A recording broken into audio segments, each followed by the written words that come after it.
नहीं दे टाइम हो गया तो धीरे धीरे 3 बजे 4 बज लगाई। अरे भाजी भाजी किस्तिया वाला आवा तो किस्तिया वाला आप का करी।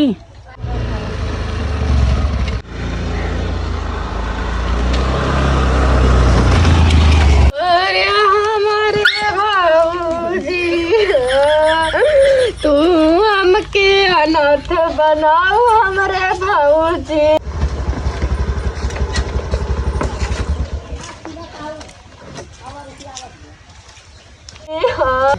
चढ़ते जवनिया में नीपुरी गाँव हमारे भाऊजी हमारे भाऊजी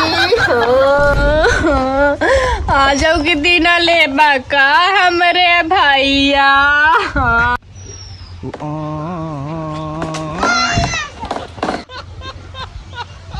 गरी आ गई भाऊजी बोल गए। हाँ गई